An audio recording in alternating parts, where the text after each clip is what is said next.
Okay, 2 more sessions left for the morning. I'm sure you agree it's been a really good start. Okay, next up, as you can see up on screen, we've got Cara and Mark coming out. So we're going to be looking at, for this particular session, premium and why live content matters. So without further ado, please give them a warm welcome to the stage.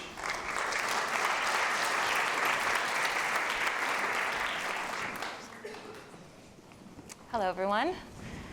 I am very excited to be here today with Mark. And we're going to have a great conversation, but first I'm going to tell you a little bit about him. I'm the CEO for based here in London, but a little bit about Mark. So he's the chairman of global advertising and partnerships at NBCUniversal, and he oversees the company's entire industry-leading portfolio of linear networks, digital and streaming platforms, distribution partnerships, and client relationships. He's responsible for all global, national, local ad sales, partnerships, marketing, ad tech, data, measurement, strategic initiatives. I don't think I'm doing a good job on all those. That seems like a lot of work. A lot going on. Plus, I weigh 185 pounds, I'm fun at parties, long walks in the park. All the things.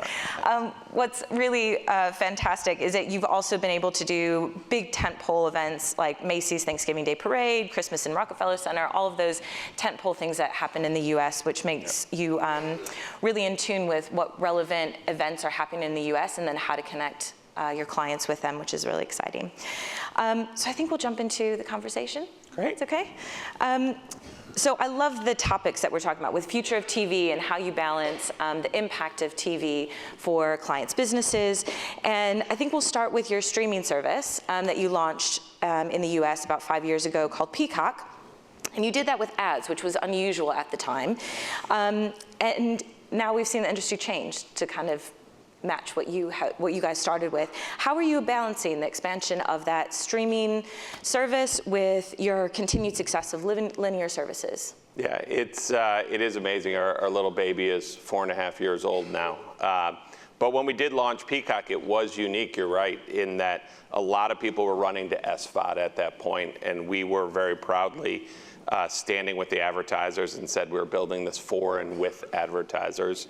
Other companies on earnings calls may have said they wouldn't want to burden their viewers with advertising. They may be in advertising now.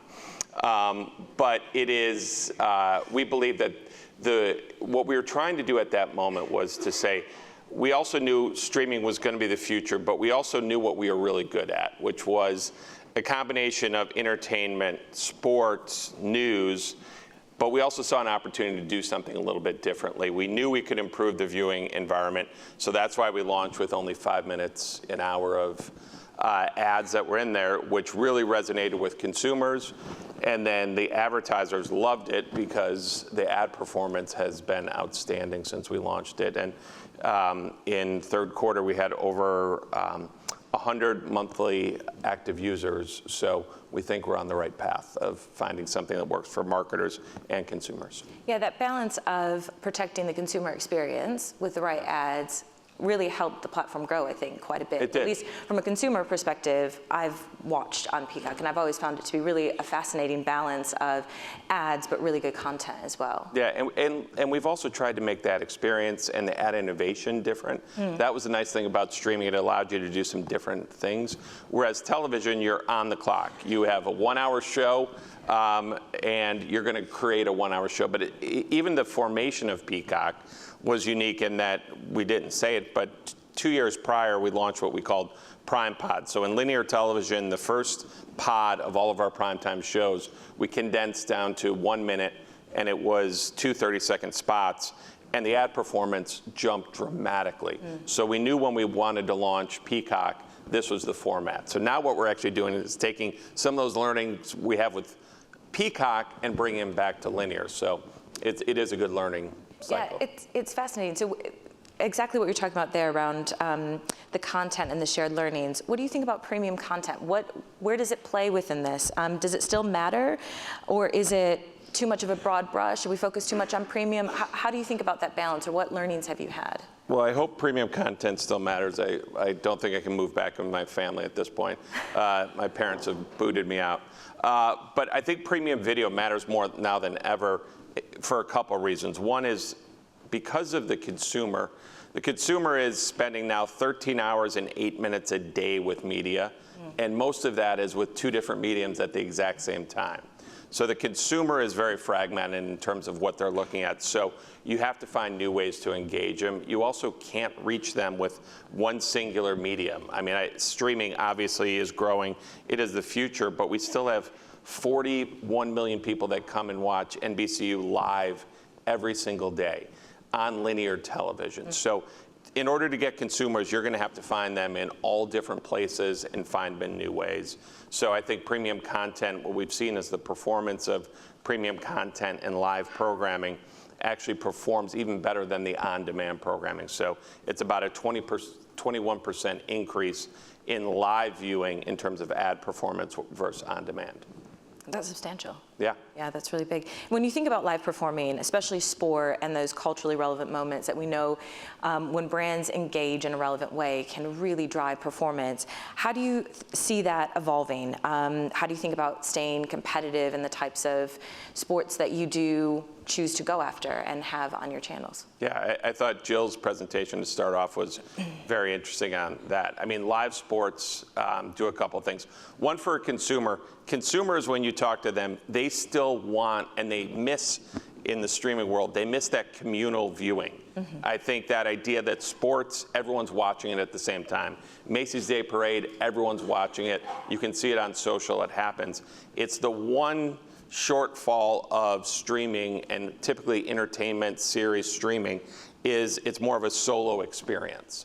And that solo experience is a bit isolating. You want to feel like you're in a community. And so the sports is where we've seen a lot of advertisers run to because of that engagement, because of that scale. We actually have 87% more sports advertisers this year than we had a year prior. Wow. So you're seeing that dramatic of a shift over to sports. And I think that's why, you know, we've invested a lot more in sports. This year we'll start our new 11-year agreement with the NBA, which will be on NBC as well as Peacock. The second year of our Big Ten championship partnership with them, as well as, you know, Peacock in 24 will have 13,000 hours of sports. So we're really trying to program to where we believe that the marketplace is going from a consumer as well as an advertiser standpoint. I love the investment in the Big Ten. For those of you who are Brits, both of us are Midwesterners. Yes. And that's where our teams play. So. That's it. You can hear the nasal. Yes. Chicago. Yes. Let's explore the increasing importance of AI and data. And so you talked a bit about those learnings that you started to gather with Peacock and how that's informed your strategy.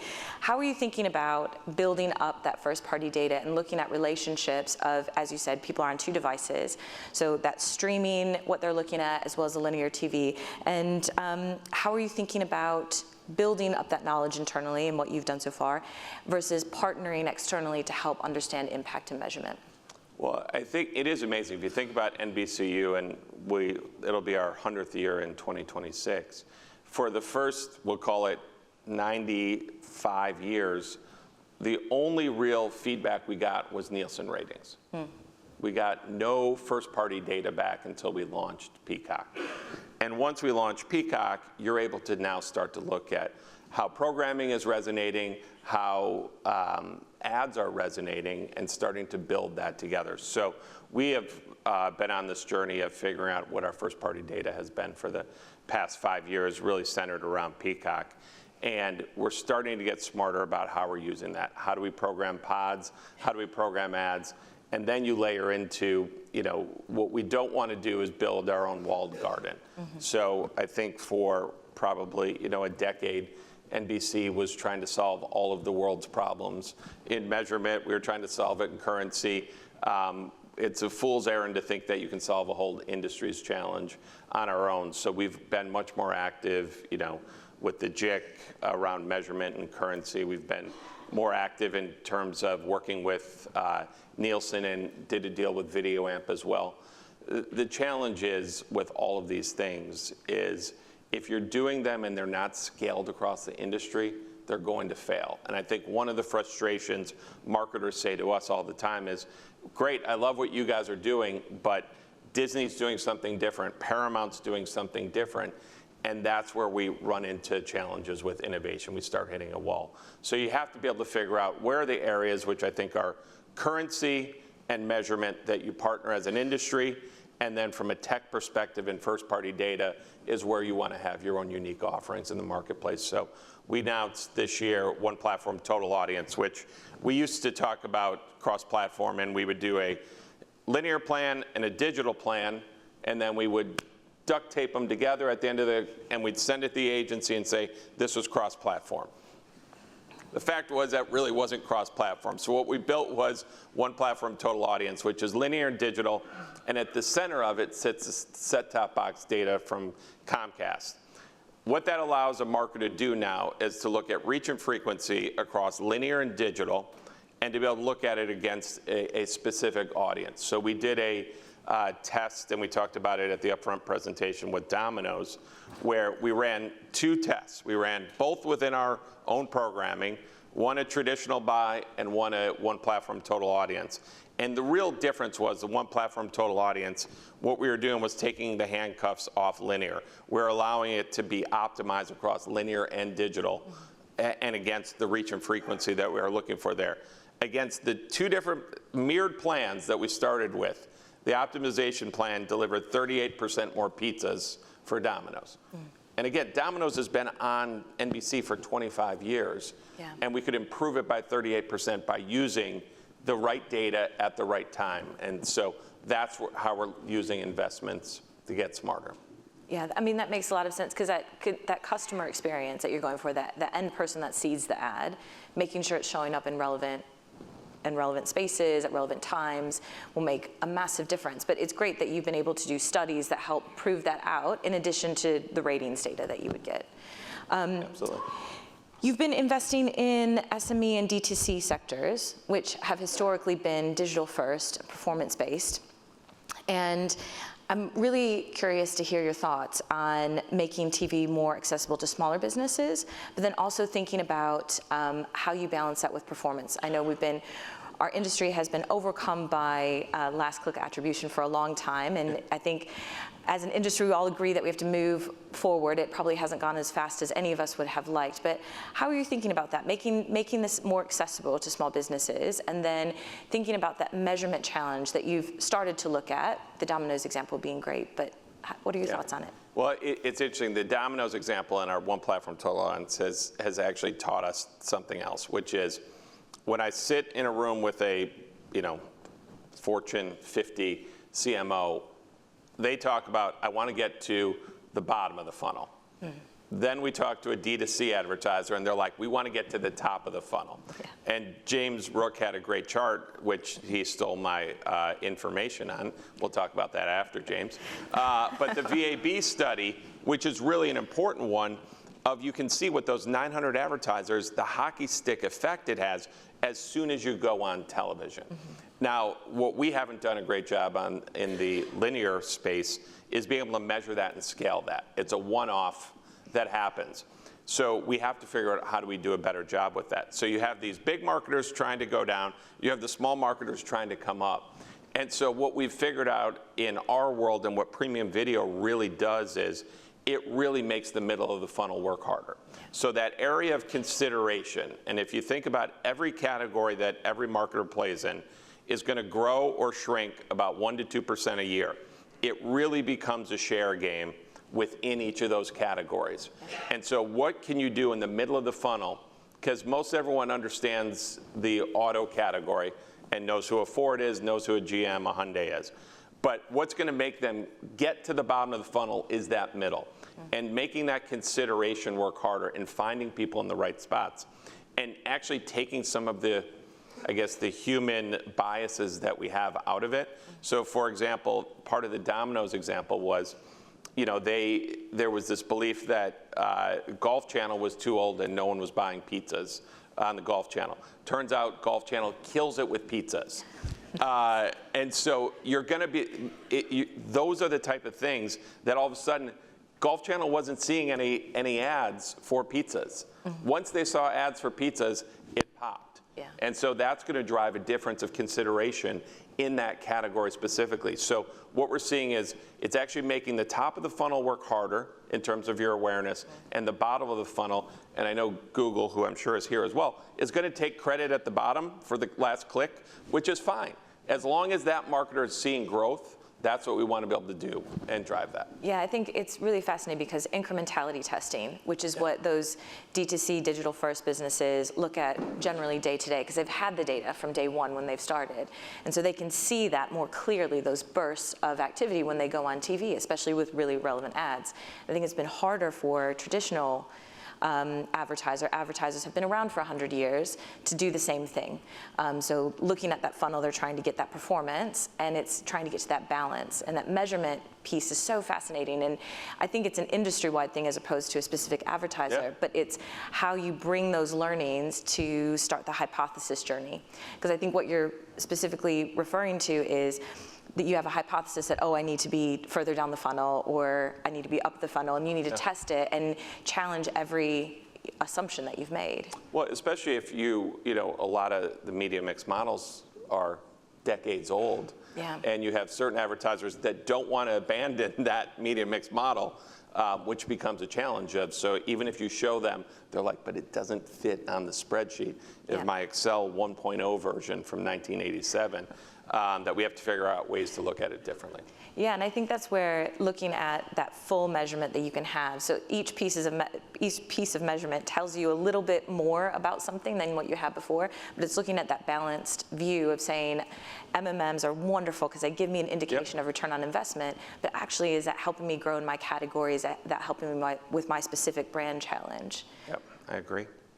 Yeah, so when you're looking at the broader beyond TV to the video landscape, recent research has told us that, and reporting has told us that ad investment has doubled. It's gone up substantially with a significant portion in digital, which kind of goes on to what we were just talking about. What steps are needed, do you think, to demonstrate that value of TV and think about the shape of the pie?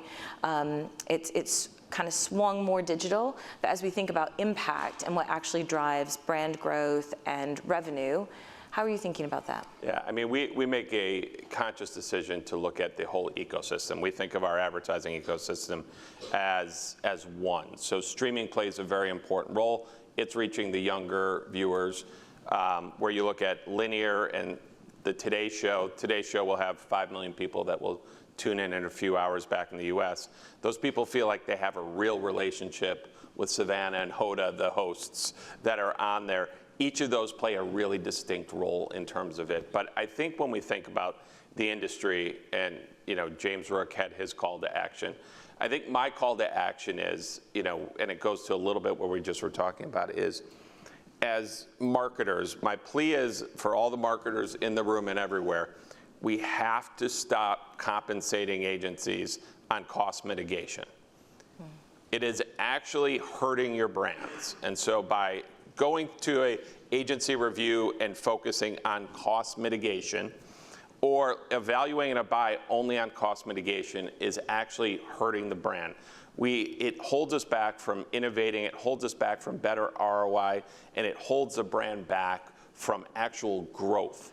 And so the only thing I can equate it to is if you were an architect and you were building a building and you paid the architect on how cheaply they could build the building, not if the building was safe, not if the building was quality, but you just paid them on the cheapness of that. That's what is happening. And so we're losing innovation, we're losing growth if we're only looking at cost mitigation.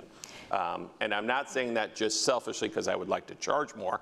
I'm looking at it as it's hurting innovation, it's hurting speed, it's hurting transition to new metrics to look at it differently. It's a really fascinating point because I guess if you don't have a good measurement framework in place and you don't understand the true impact of media, then it becomes a commodity and it's a cost to a business as opposed to a growth driver, which I found when I worked at a gaming company for a short stint, that they knew the value that advertising could provide, so they were willing to double down in their revenue. So the chief revenue officer was looking after marketing. He knew that 70% of the revenue came from the media marketing, so they obviously funnel the money there. Right.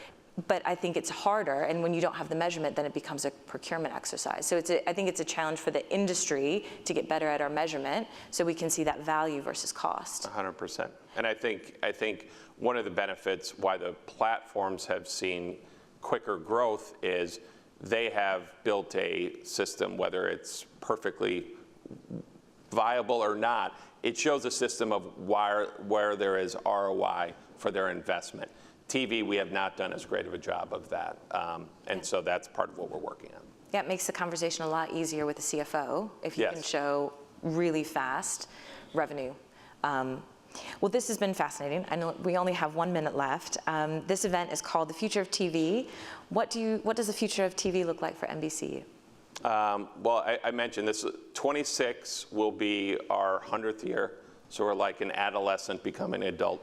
And it's amazingly, 2026 will also be our biggest year ever. We will have the Super Bowl. We will have the World Cup on Telemundo.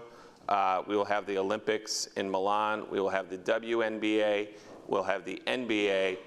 And all of those things will be new to NBC in 2025 and 26. So we're very excited. And the fact that you now can take a single ID and be able to go find your audience across all of that great programming is something we're excited about. Sounds very exciting. Thank you very much. Thank you for your time. Appreciate it. Thanks, everyone.